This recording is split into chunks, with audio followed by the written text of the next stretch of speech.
Hey, and welcome back to the Pulse Check podcast. I am Mandy. Okay. Hey, we have a really exciting guest today. I know we say that every time, but I'm super excited.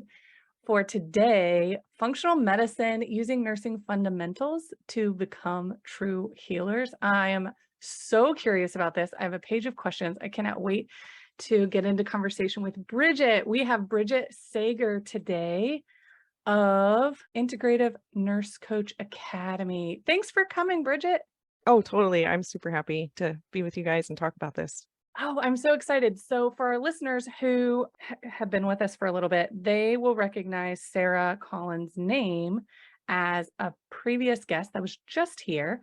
And she has so much energy, and I love emailing because I can see her face because I watch her on TikTok, and she's like, I'm so excited.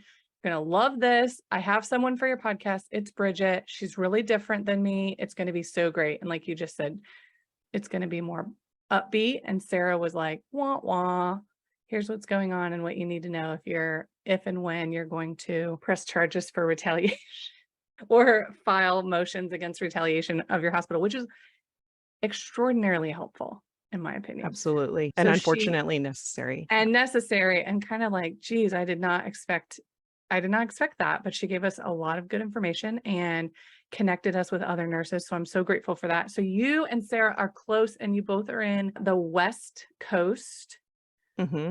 And I saw on your site. So what I know about Bridget, we don't have to do like a whole long intro, but I did see a lot of letters behind your name.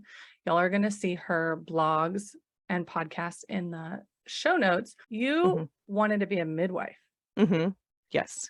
I thought you would like that part. You wanted to be a midwife because your website says you wanted to empower people to believe in their own bodies. So we can totally get down with that. And you became a critical care float nurse, followed the medical model, followed the algorithms, chased the disease process. No one was getting better. Then you became a family nurse practitioner, and you became what you call manager of disease. Mm-hmm. And you felt like you went to school and you're like, I know about great nursing care. This is me putting words into your mouth. I know about great nursing care. And you went to work as an advanced practitioner, and then you were, what your blog says, not practicing in a way that you knew would be the most helpful and the way that you could help the most people.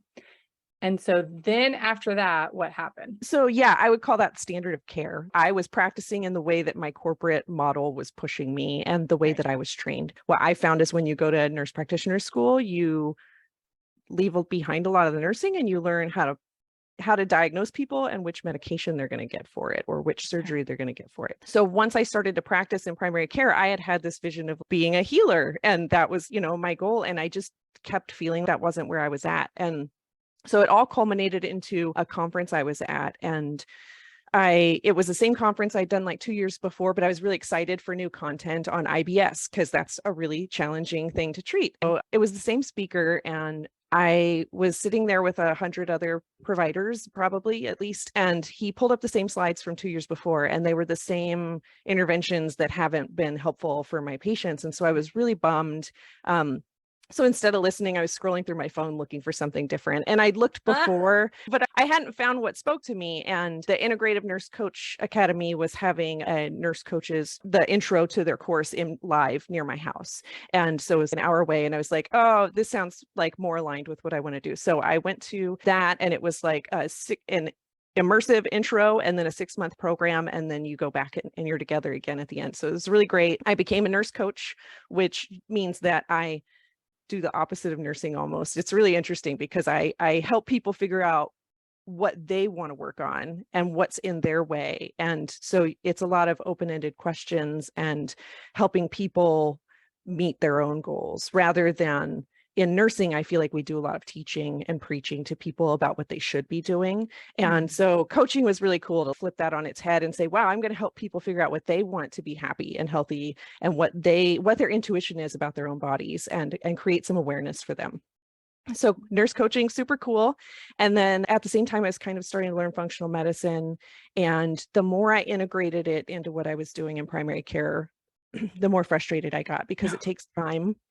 And it's hard to do. And at the same time, my corporation was asking me to work faster and faster, see more clients quicker. And so it was detracting from my ability to do that. And I was getting pretty brokenhearted about it. So the more I was learning functional medicine, the more I realized I just needed to take the leap and practice it.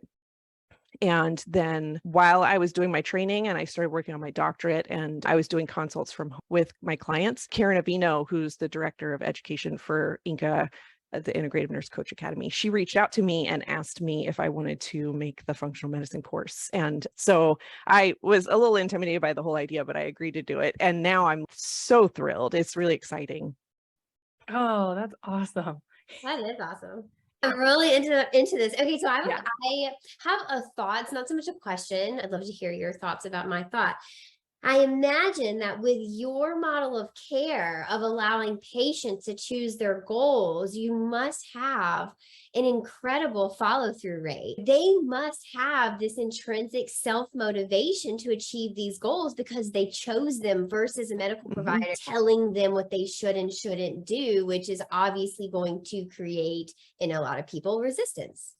Absolutely. Yeah. Even if you end up aligning in the same place as what you might wish for them, when it comes from their own desire to make a change, it's just like I always say, like, how often do nurses tell people they should quit smoking? And then you have to hear it until you're ready to hear it. That's like a really classic one.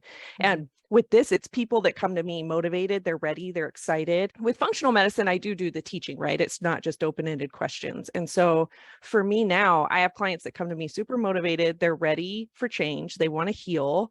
And they sometimes find out that the thing that is in their way is different than what they expected it to be. And it is challenging. And that's when I get to use my nurse coaching more. It often ends up being something about their lifestyle or healthy boundaries and relationships and things. And we have to work through that. But that isn't my job, right? I just ask them the questions to help them uncover that, So it's super helpful when I'm practicing functional medicine. Absolutely.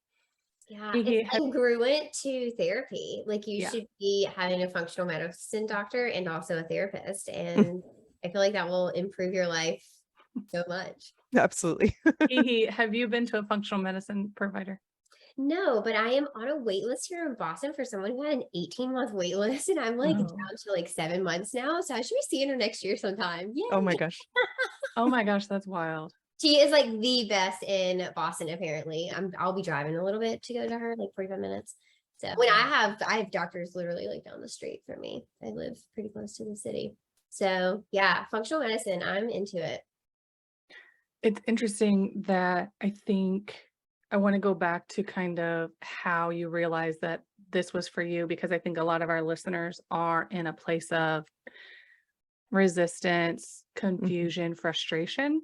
And we have more than nurses in our audience, but I know we have a lot of nurses that are listening, and nurses are in a place of frustration, as it sounds like you were. So you were even learning more and more and more to try to feel more aligned with your role as a nurse practitioner, more aligned with your patients.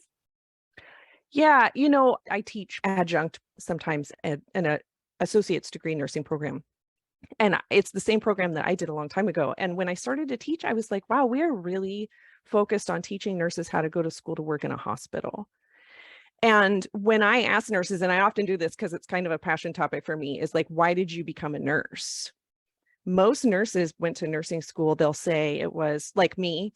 The midwifery thing was to empower people about their bodies. I wanted them to know, to believe in themselves, and that we have this incredible ability to heal. And that gets taken away from you when you're a woman in labor walking in a hospital setting in a lot of cases. And so that broke my heart. So as I went to nursing school, I learned that it's more than that. It's like, I didn't just want to do moms and babies. I wanted to do the whole picture because everybody needs to know that. So when I ask other nurses, their stories are similar. I wanted to help people. I wanted to heal people. I wanted to teach people about their bodies. And we aren't really afforded that opportunity when we go to school and learn how to just work in a hospital, how to work at the end of the story. And, it's when people have had a problem going on for a really long time and we're like putting out fires for them. So for me, I kept being hopeful or optimistic that when I got to the next step of my goal, I would be in that place where I was going to heal them And I thought primary care was going to do that. And it was unfortunately not the case. So with functional medicine, the whole point is the why, figuring out the why. And a light bulb went off one day where I was like, oh my gosh, this is fundamental nursing. It really is. Like when you peel back the layers of functional medicine, it is what we learn in nursing school. And then in the course I teach, I add in the how. Like, how do I use what I already knew as a nurse to truly heal people? Because that was my calling. And it is incredible. And I just like, it fills my heart to see the comments, my students, and when we talk together, because they are having that same moment that I had where they realize they finally get to live their calling.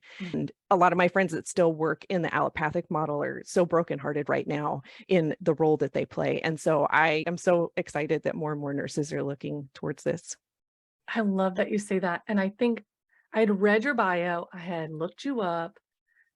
Sarah spoke so highly of you. And I was like, who is this person? I need to go see where they started, where they are, what they're doing. What is all this coaching? And I was getting it, but I didn't read your blog posts. You sent us some links, but I read them today. And I think timing is so funny, isn't it? Yesterday, I am one of the creators of a trauma-informed birth nurse program. And it's for perinatal nurses working to learn trauma-informed care. And we say all the time in trauma-informed care, this is nursing. This is the type of nursing you got into nursing for. And I know that because many of us share these universal beliefs that we can support folks to be better. We can walk alongside people. We want to see them grow and improve, and we want to be there with them for that, either teaching or medication or assessment or whatever. The human to human connection is what like goes away. Mm-hmm. And like you're saying, your time frame with seeing these patients, it's getting shorter and shorter and shorter and shorter. And you talk to a nurse in a hospital and they say conveyor belt imagery. And patients also, because of social media, we're able to tap into a lot more patient experiences outside of our own experience. And so we hear patients telling stories about, I felt like I was being taken care of by robots and no one was answering my questions. They weren't even like listening to me, and they just did all these tests, like things happened and I didn't even know what was happening. I was drawing so many parallels to trauma-informed nursing care. I mean, you say that nurses become nurses to be healers, advocates, and empower our patients. We don't want them to need us forever, right? We're not like on call. Mm-hmm. We don't have a phone. Nurses at the bedside, like RNs or in that level. We don't have a phone. We don't have an office. Don't call me. I'm going to give you information that you're going to then go use, or let's talk about where you're at and then go figure out where you want to be. But what you're saying is the same with functional medicine. Is content was the material you had learned in nursing school, but the topics are rarely given any priority in modern healthcare. Is that not the most like biggest freaking bait and switch you've ever seen? Right. Come on in, the water is nice, you're going to be an advocate. And then you're like, who am I an advocate for? I'm an advocate for the hospital, their legal team, their bottom line, which is money. And then the hierarchy, the ladder, is providers who make more money for the hospital's bottom line. I'll give you a great example that's like so basic, but it's like, oh my gosh, how did I not think of that? The example I love to use is we learn about our sympathetic, parasympathetic nervous system, right? And like fight or flight. And like an animal, if something's chasing you, you're running for your life. Our body, whether that's stress or a lack of sleep or whatever that stressor might be, our body doesn't know the difference. It thinks we're running for an animal. And then we have our resting and digesting phase, and we learn that in nursing school. And that is when we can actually digest our food and have healthy absorption of nutrients that we need for every cell in our body. But we are rarely in that state. And nurses are the best example that work in a hospital, is like from the time they get up and think, oh my gosh, my patient's from yesterday, I'm going back and, and then what about my kids? And what about the 5 other things I need to juggle, get their clothes on, get to work, run in the break room and eat something really quickly and leave. And then there's huge rates of infertility and high blood pressure, like all these things that are happening to the public at large are happening to hospital-based nurses on a huge spectrum Most of the nurses that I worked with in the hospital developed health conditions, at a faster rate than maybe our peers that work in a more peaceful setting. And it's, how are you supposed to digest the food you ate and absorb the nutrients in them? And what were those food choices to start with to even have those nutrients in them? So that is just so basic. And that changes the course of health for a lot of my clients, just teaching them how to take the time to get into that state and the awareness that being there is essential. I love it. I love it. It's such institutional betrayal because I mean, I go to the doctor and I've been to the doctor a lot recently. I've been going through some stuff, some surprising stuff. And I'm like, I'm a nurse. I've been to a functional medicine doctor. She's like, well, what have you been eating? I'm like, I don't want to tell you. I know what I'm supposed to eat. I teach people, and in birth, we're alongside and we're like, nope, that contraction's over. We're back to relaxed. We're asleep. We're like the monkey that fell out of the tree. We're just cool, calm. We're fine. We don't have a contraction. Meanwhile, I'm being chased by a lion. You're fine. And you're like, our bodies literally know what's happening. I'm not fine. Like, I am not a safe person to be in your birth. I'm being chased by a lion. I'm at work. I have another patient. I didn't eat lunch. I have to pump. I have to pee. And the provider is on my ass. And the unit culture sucks. Just to name 5, right? I'm being abused. I'm being bullied. I'm being manipulated. I'm underpaid. My feet hurt. Blah, blah, blah. I don't have enough fingers for the number of lions that are chasing me. And I'm supposed to be like, I teach childbirth ed, right? And I'm like, rest and digest is how you connect with your baby, and oxytocin, and relax to let your baby out. I'm not safe. I'm going to be over here behind this two-way mirror saying all the things because my body literally is charged. You're so right about that. And acknowledging it is first for nurses. And I think the speed at which they can acknowledge that has hastened since COVID. And I think our social media and our online platforms at the same time as COVID, I think like hospitals showed their hand very obviously in ways that like they didn't need to hear it from us being like, or having experienced it in the hospital, having that light bulb moment that we've had to have on our own. They saw it and they were like, no, I literally know masks will save my life, but I can't have one. What's happening right now? So yeah, I think the parallel to trauma-informed nursing care, I think another parallel, you're asking the why and you're listening more. You moved into a space where you can have time to do that. Do you think you are shedding some of the taught saviorism out of your nurse history? Yeah, for me, that exactly what you just said about the pandemic kind of hastening the process. What happened for me was like the clinic was like, okay, everybody, we're going to do virtual, right? And so while we figure out what to do in the first couple of weeks, and so I was at home and I would go outside and walk through my greenhouse and play with my dogs and eat a salad because I had time to chew what I was eating. And I realized it was the first time since I'd become a nurse a really long time ago that I felt calm and not stressed out all the time. And it was a unique opportunity that created that awareness for me. And that was when I started to think about leaving my position. But I was still teaching adjunct at the hospital through the pandemic. And so we would go into the hospital and I'd see all my great friends because I did float. And so I knew people all over the hospital. And so I was so excited to go in and get to see everybody I hadn't seen in quite a while. And they would just start crying, they'd be like, how are you? And I'm like, oh, I'm great. And I'm, this and that, it's going on. And I felt bad even saying that, but then they would just start crying and it broke my heart. I feel so bad for everybody that's still living in that land and not, and it's the thing that you're talking about is like with nurses is like, it's almost this mentality in school that you're supposed to suffer to care for others. And it's remarkable how it's ingrained in our culture. And it gets talked about a lot in the course that I teach, just this idea of, wow, I have to take care of myself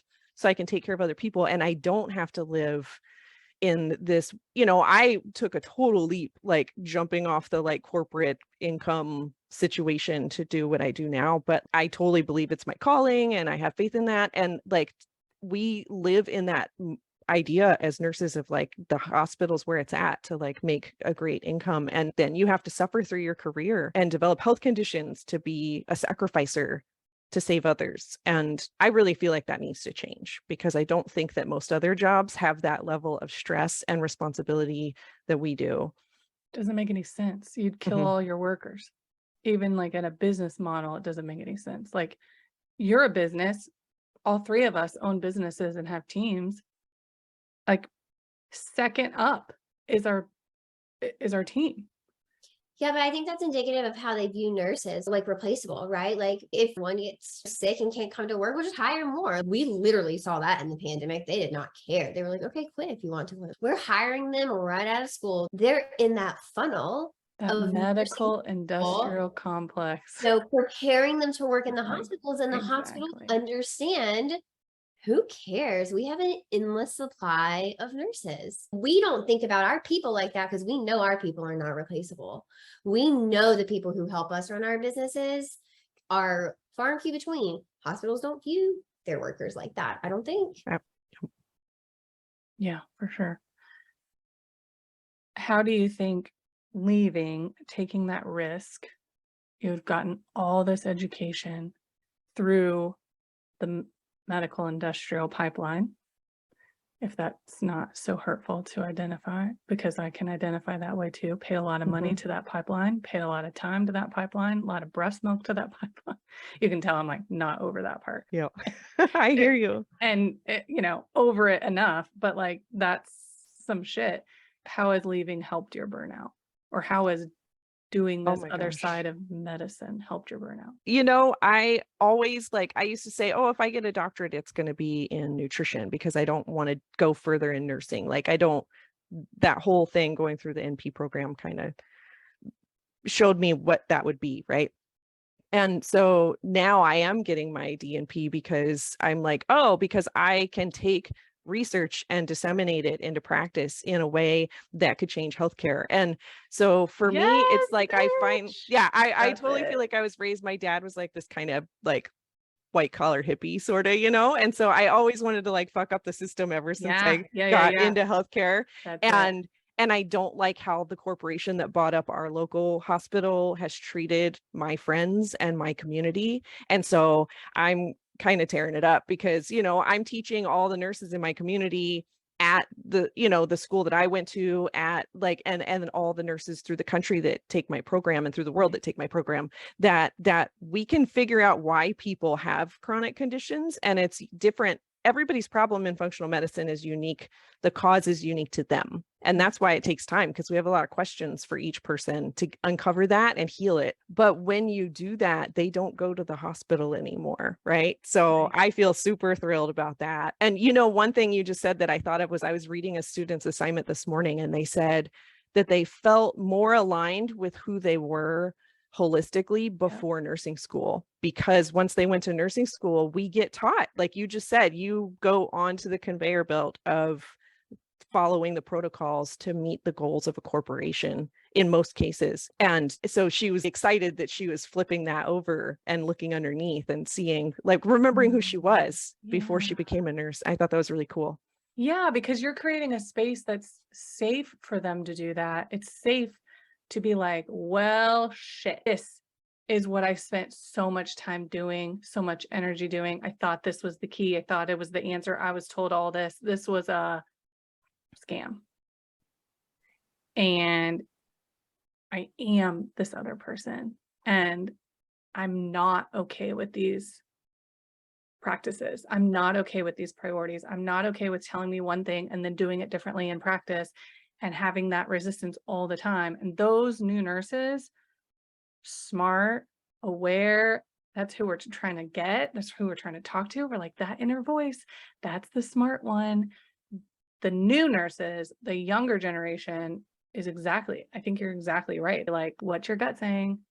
Go with that. How do you find that? If it's not in nursing, go through your grief. If it's not in the hospital, like, not that nursing can't do it. Nursing teaches you so much. I think we get a great foundation of so many good things. But what I'm hearing from you is it can look all different kinds of ways and feel better. to use your nursing, and your system fucked with the wrong bitch. I am so excited for your community. And, I've done 2 really big training programs for functional medicine, and ours is the only one for nurses because of my realization, oh my gosh, there's so much of this is just what I learned in my ADN program a long time ago. And then I add in the how. So I realized when they asked me to teach the course, like, one of the programs is 2 years long, and you could buy a car or you could take that program, but it has health coaches in it. And so they're not healthcare practitioners. So they're getting a ton of the basics from nursing school. And then on top of that, so I'm like waiting, right, in my class, when do we get the part that I don't know already from nursing school? And it's the end, it's the how. Yeah. And so this program is it's the how from nursing school, right? Yes. And so my hope, I'm really excited to teach my course, but my hope is that realization comes across in healthcare in the next decade. And this isn't necessary anymore, because it's that last bit of connection that nurses don't need to work for a physician and wait for a prescription to talk their patients into. A lot of my students it's right there. Yeah. We're not that person for you, hospital, medical, industrial complex. We're not talking our patients into anything. That's against everything we believe in. Yeah. And RNs and NPs that take the course are they have their own businesses, and it takes a while. We have these Zoom sessions and we talk through the course, and nurses come from every modality. They have other skills massage or Reiki or something that they incorporate, or doulas. They have things that they're using with their nursing. And then we add in functional medicine, and maybe they take the coaching course. Or we have a canny nurse course. So maybe they're learning about cannabis and connecting that in. And so at the end of that, it's so fun to see everybody's ideas, because they're like, wow, I didn't realize how powerful toxins and detox is. That's my passion now. I want to teach people about that and how it affects fertility, or how, risk for chronic disease. And people get into hormones and that topic. Ultimately, I'm really optimistic that can align in nursing programs. But in the meantime, it's very cool to see nurses finally seeing oh, this is what I wanted to be a nurse, and this is so exciting, and I can go have my own business, and it has nothing to do with prescriptions. It has nothing to do with surgery. I have them research their scope of practice. There's nothing in scope of practice about getting directions from a physician to teach people how to be healthy. We're educators, and that is totally in everybody's scope of practice that's a nurse. Exactly. Wait, can I ask? I know people listening are like, I'm ready, Bridget, just tell me the secret sauce. Do I have to go get my master's to do this? No, not at all. Bachelor's nurses that are like, I love what I do, but I can't do it anywhere else. And you're like, maybe you could do it better. And you don't pay anyone while you're at it. You don't make other people ugly money while you're at it. I'm thinking pharma, big pharma. Do I have to go back to school? What is the hurdle that you're not telling me? So 0. I'm trying to think of a number because I'm not the numbers person at all, but for Inca, but I would guess that 75% of my students have a RN bachelor's degree, and the other 25% either are a master's in nursing or a master's and they're a nurse practitioner. For me personally, what my visits look like is my patients do this really huge intake. I tell them, get a cup of tea or coffee and sit down and plan to tell me what you've been frustrated nobody else has listened to. I want to see it. And so then I spend time before their visit looking at labs from the last few years, and I teach the RNs how to do that too, because there's a lot inside a reference range that we can use to see cues for maybe poor digestion, or lots of examples. I'm not going to go down that tunnel, but mine found all kinds of shit. She was like, well, we could try 16 things to begin with, because I'm like, acne, hair loss. I came up with the craziest. And it was right before COVID, and I was like, fix me. She's like, yeah, all right. Well. And all my labs are green. And right. I was like, oh, don't tell me I'm a mess. And she's like, you're a mess, but we got you. Yeah, for sure. It was hours. Yeah, because they say, you go, that's the story that we hear all the time from people, is everybody told me everything was normal, and their A1C was 5.6 for 4 years, and their, fasting blood sugar's been around or over 100. And it's that's not optimal. That person has been in a state of inflammation for years, and everybody told them they look great. I have no idea why you're tired all the time, I can't prescribe you insulin now, but come back in 5 years and we can absolutely help you. In the meantime, try to do better, right? Could you lose 10 pounds? Oh, it makes me Yep. not want to go back. So I uncover that kind of stuff and more questions I want to ask when they come. And then we have the visit and we spend 90 minutes together and go over all that. And I get to ask more questions and make connections. And then I give them some education. So the thing that a lot of nurses get hung up on when they're entering the course is, or if they want to take the course, is I can't diagnose and I can't prescribe. We don't prescribe anything. I don't teach anything that we would prescribe. And we are not diagnosing anybody with anything. We actually go back to nursing diagnoses, which drove everybody crazy in nursing school. But functional medicine is that. It's like caregiver role strain and like these, you know, it's the basic things about people. We're not saying they have hypertension. We're saying that maybe they had an exposure to something, or they have a nutrient deficiency that's causing that, or they have sleep apnea that's causing that. So you don't have to diagnose anybody to work in functional medicine, and you don't have to use lab work to diagnose people. But nurses look at labs every day at work, right? We go, when I worked at the hospital, I went in there every day and looked, and then you go in the room and tell the patient, well, actually your leg cramps are from your low potassium, and here's some foods that are rich in potassium, and here's your supplement of potassium that you're going to take. Yeah. Exactly. Yeah. So for sure, I think when nurses start to go through that road of, well, I need to learn more to do better, which is messed up, and we could have a whole episode of just that phrase, you know, that mindset. They go down the road of learning more. I'd be curious about how long they spend asking questions of their patients. Just, you know, this hasn't been studied, but we'll just go with you and me and our friends who did the same thing of like, well, I'll just get this and I'll just learn more, and I'll just get this other certification and I'll just do that. And then we go in and we're like, okay, let's look at their chart real quick. Boop, boop, boop, boop, boop. Oh, this is interesting. Let's go talk to their whole room, whomever's in there, and get a picture. And then, well, how do you sleep? Okay, who do you sleep with? Show me like you this way, or you sleep like sometimes. Burr, burr, burr. It is like we know them. And that's when you're trying to be a nurse that feels good, and you're trying to help the whole human, and your whole self is trying to help a whole human. You need the whole picture. It's not just labs. Oh, I see that your blood pressure's up. No, that person was super scary. That's why my blood pressure was up. And then you believe them and you take it again and you're like, oh, thank you. I am a kind person. Like, that's what your blood pressure is telling me. It's a whole different ballgame, a whole different relationship with these humans when we're trying to get out of that pipeline, off the conveyor belt. But then, you know, we don't have enough time to really do that. So then we get in the weeds, like you said, the frustration of wanting to do better, knowing you can do better, having it in you that you could do better.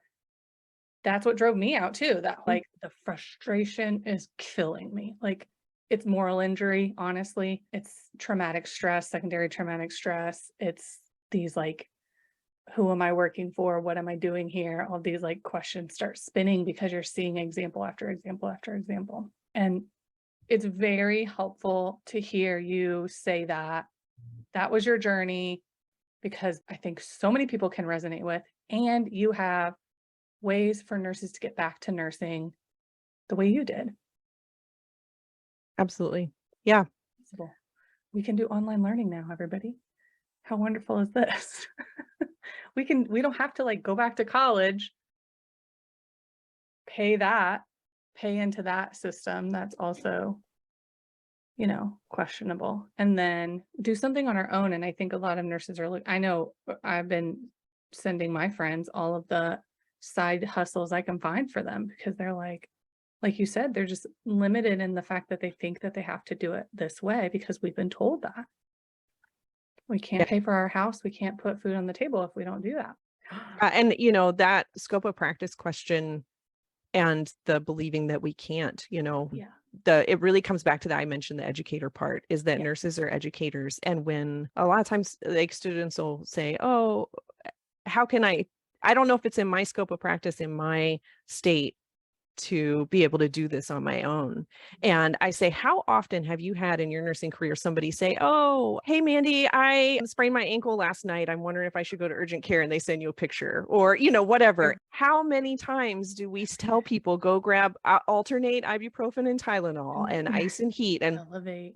So those are more harmful than most supplements that in functional medicine, our goal is to not need any, right? It would be awesome if we were just getting everything we needed from our food and our life and our relationships. But sometimes we need supplements. Like I live in Washington, so we need vitamin D, right? Like we're not getting it anywhere. How often as a nurse do we say, oh, I see on your lab work from your primary care provider that your vitamin D is low. Did you know that that can contribute to depression and chronic health conditions such as autoimmune diseases? And here's a target range for you. So all of that is educating. And that when that light bulb goes off for nurses, that's when they start talking about their own businesses, because they're like, oh my gosh, I can look at labs that they've already had done, teach them about that. I can teach them about resting and digesting. Even before this, when I saw people for depression and anxiety, my first question was always, how much sleep are you getting? If you're not getting 7 to 8 hours of quality sleep, how are you not going to have a health condition from that ultimately? So when you shine a light on things for people, you educate them, they get to go home and make choices for themselves. We're not their bosses, not responsible for their health anymore. We're helping them. That sounds so good. We're not anyways. We're just saviorism, told we're responsible, and we are misguided that we're out of scope. In our program, one of the biggest questions is, how do I chart this to reduce liability? And so we have to teach about whose liability and who's holding all of the risk, and it ain't us. And those two things are the things that I think hospitals use to disempower nurses. Fear, specifically fear around our license, fear around litigation. Those two things. Those things will take us right out of that barely making it, paying for childcare realm into, can you even support your family? All of these internalized fears that we have. And I love hearing you just knock them down. No excuses. We can do this. You're not doing anything unsafe. You're not doing anything illegal. You're not doing anything to lose your license. That's empowering. We don't hear that very often. Your license is powerful, and what you can do with it is impactful now, the way it is, without adding another license to it. Yeah, because, physicians practice functional medicine also, but they still approach things from a medical model, and even the training that I've done. So INCA and the Institute for Functional Medicine have partnered for my course to endorse it. And that's huge because they're like the parents of functional medicine, like gospel. They really focus on quality research. But, I've done all their training, and it is a physician-led training that is very evidence-based, and it's amazing. And I'm glad that I did it.